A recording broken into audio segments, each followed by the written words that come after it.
Lista 1, questão do número 7, correção dessa questão. É importante frisar que a partir desta questão, saímos lá do descritor 19, que estava operacionando, fazendo algumas operações com adição e subtração, para partir agora para multiplicação e divisão, trazendo a ideia de proporcionalidade, de comparação, enfim. Então, a questão do número 7 diz o seguinte: Paulo comprou 10 embalagens de refrigerante, com 6 garrafas em cada uma. Então, antes de partir, importante tentar representar isso para o nosso aluno. Então, cada embalagem dessas 10 aí continha 6 garrafas. É como se fossem fardos de refrigerante aí. Então, a pergunta diz o seguinte: quantas garrafas de refrigerante ele comprou? Uma opção seria o seguinte, ó. Primeira embalagem tem 6 refrigerantes, mais segunda embalagem tem mais 6 refrigerantes. Então, o aluno poderia ir somando até chegar na quantidade de 10, né? De 10 embalagens, e acharia o resultado também, sem nenhum problema. Mas, como o descritor está pedindo para que envolva aí a multiplicação, o aluno também poderia fazer o seguinte: já que em cada uma vem 6 refrigerantes, ele poderia multiplicar, ó, 6, 10 vezes, né? Já que vai ser 6, 6, 6, mais 6, mais 6, ele poderia só fazer uma operação de multiplicação. Então, 6 vezes 10, o aluno chegaria aí em 60, ou seja, quantas garrafas de refrigerante ele comprou? 60 garrafas de refrigerante. Portanto, resposta correta, letra D. Lista 1, questão de número 8, correção. Estaremos dando continuidade ao descritor do número 20, que trata aí de operações de multiplicação e divisão, mas é importante notar que esse descritor também ele aborda um pouco de combinatória. Então, já introduzindo aí ao nosso aluno do 5º ano, dos anos iniciais, a ideia de combinações, a ideia aí de probabilidade já sendo inserida desde o início. Então, veja só, a questão diz o seguinte: observe abaixo os 3 pares de tênis e 3 pares de meia que Mariana comprou. Mariana comprou esses itens. Quantas combinações diferentes ela poderá fazer ao usar cada par de tênis com cada par de meias? Observe que a questão diz cada par de tênis com cada par de meia. Então, ele já está dando algumas dicas aí para o aluno. Veja só, de um modo mais didático para ser ensinado isso, se a gente poderia fazer esse exemplo também com o nosso aluno, se a gente pega esse primeiro par de tênis, beleza, primeiro par, eu posso usar esse par de tênis com essa primeira meia? Posso, uma possibilidade. Posso usar esse mesmo par de tênis com a segunda meia? Posso, 2 possibilidades. Posso usar esse mesmo par de tênis com esse último par de meia? Sim, 3 possibilidades. Então, veja, só para o primeiro tênis eu tenho 3 possibilidades. Se for para o segundo, a ideia é a mesma. Eu posso usar com a primeira meia, posso usar com a segunda e posso usar com a terceira. Então, mais 3 possibilidades. Então, o aluno vai perceber que cada tênis vai ter 3 possibilidades. Ó. Então, vai ser cada par, né? Então, vai ser 3 para o primeiro par, mais 3 para o segundo par e mais 3 para o terceiro par. Pode até fazer tudo completinho. O último par de tênis, ele pode vir com o primeiro par de meia, com o segundo par de meia, com o último par de meia.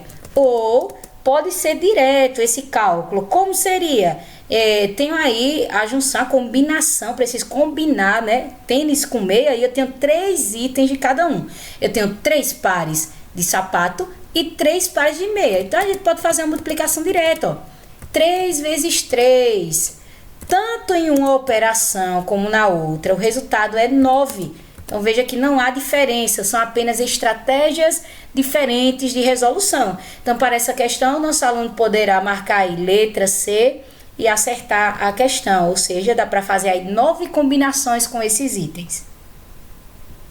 Lista 1, questão de número 9, correção dessa questão, partindo ainda do descritor número 20, né, que trata de operações com números naturais envolvendo multiplicação e divisão. Então, para essa questão, nós temos o seguinte problema: uma granja tem 300 ovos para embalar em bandejas do tipo mostrado na figura. Então, é importante o aluno também ter essa atenção para a figura, né? Observe que esses números ao lado da figura está aí descrevendo quantos espaços para os ovos temos. Se olharmos na vertical, teremos espaço para 6 ovos, na horizontal, espaço para 5 ovos.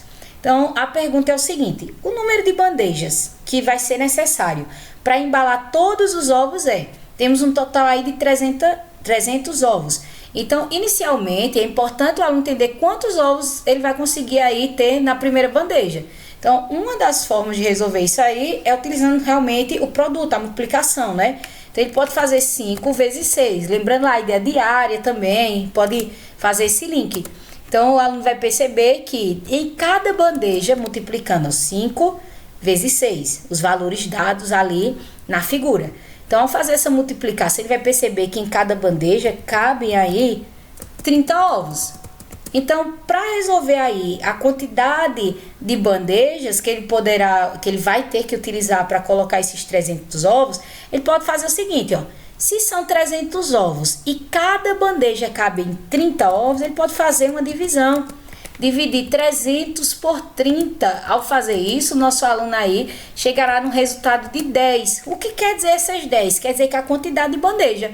Então, se ele divide o total, que é 300, por 30, que é a quantidade que cabe em cada bandeja, ele chega no resultado de 10, que é aí a quantidade de bandejas de embalagens utilizadas para colocar esses ovos. Isso, lembrando, é só uma estratégia. O aluno também poderá utilizar outros recursos, ou orientado pelo professor, ou sozinho mesmo. Então, é importante também ficar atento às estratégias que os nossos alunos eles estão utilizando.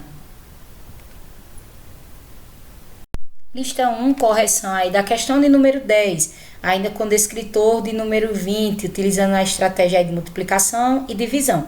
Então, a questão 10 diz o seguinte: Mara guardou 92 livros em um armário, distribuídos igualmente em 4 prateleiras. Pergunta: quantos livros Mara colocou em cada prateleira? Então, veja só, temos um total aí de 92 livros que vão ser distribuídos, e aí temos uma expressão-chave que diz aí igualmente. Então, se eu colocar 10 livros na primeira prateleira, a segunda vai ter que ser 10 e todas assim por diante. E aí, um dos caminhos que os alunos às vezes têm a tendência de fazer é tentar contar na imagem. E claramente ele não vai conseguir obter um resultado ao fazer isso. Então, é importante que ele seja orientado a fazer realmente o cálculo, a operação matemática que consiga resolver, dar conta deste problema.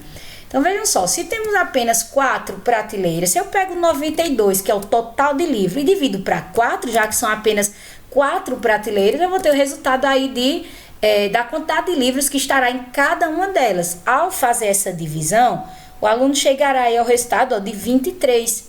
Então, uma operação bem simples, direta, só talvez ele possa travar, ficar em dúvida, e aí o professor vai auxiliar, né, tentando compreender que dividindo aí 92 entre essas 4 prateleiras, ele chegará aí ao resultado de 23. Tem outras estratégias? Claro que tem. Mas aí cabe ao aluno também tentar buscar novas estratégias, ao professor também, se quiser seguir outro caminho. Portanto, para a questão número 10, resposta correta, letra B. Correção da lista 1, questão de número 11, trabalhando ainda com o descritor de número 20, a ideia de multiplicação e divisão.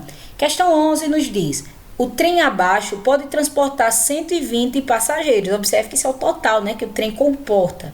Todos os vagões desse trem são iguais. Então, veja, gente, coisa muito importante, tá? Tentar explicar ao nosso aluno que se eles são iguais, eles vão comportar a mesma quantidade. É a mesma coisa de garrafa, pode dar até um exemplo, né? Se uma garrafa de 1 litro, ela só cabe 1 litro, qualquer outra garrafa de 1 litro vai caber o mesmo 1 litro.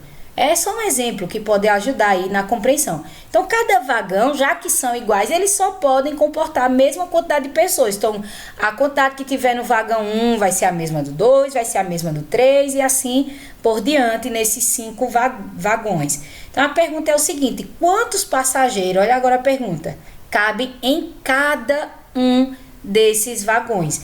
E aí, para resolver essa questão, o aluno poderia, por exemplo, distribuindo pessoas nos vagões, né, contando, só que isso aí levaria muito tempo. É por isso que é importante que ele domine aí a divisão, a multiplicação, para que essa questão, esse tipo de questão, seja resolvida com mais facilidade. Então, vem, se são um total de 120 passageiros e nós temos 5 vagões e as pessoas serão distribuídas igualmente, eu posso simplesmente dividir Se ele divide aí, ó, 120 por 5, ele chega a um resultado de 24, ou seja, são 24 passageiros em cada vagão. Letra B, o aluno poderá marcar aí como correta. Lista 1, questão de número 12, correção, trabalhando com o descritor de número 20, multiplicação e divisão. A questão diz o seguinte: Fernando tem uma peça de Lego com medida de 2 pinos e deseja saber quantas peças iguais a esta cabem em uma peça de Lego para encaixe, cuja medida é de 8 pinos, como mostra a figura a seguir. Então tá aí, ó, a peça para encaixe, ela tá aqui com 8 pininhos, né, que podem ser encaixados a eles, e a peça de Fernando. Então, o recurso visual é muito importante para que o aluno consiga resolver essa questão. A pergunta é: quantas peças de 2 pinos cabem na peça de 8 pinos? Então, o aluno poderia fazer testando mesmo. Se ele observa aqui, ó, que essa de Fernando cabe na primeira fileira, então ela vai 1, na segunda 2, na terceira 3, na última 4. Ou pode utilizar o recurso mais indicado para essa questão, que é fazer a divisão desse espaço. Ele tem a primeira peça de encaixe, que tem 8 pininhos. A dele tem 2. Se ele divide 8 para 2, ele tem a quantidade de encaixe, quantas peças dele caberá nessa de encaixe, essa maior. Então, serão 4 peças, ou seja, alternativa correta, letra C. Então, são algumas estratégias que a gente está apresentando aqui que o aluno poderá utilizar para a resolução desses problemas.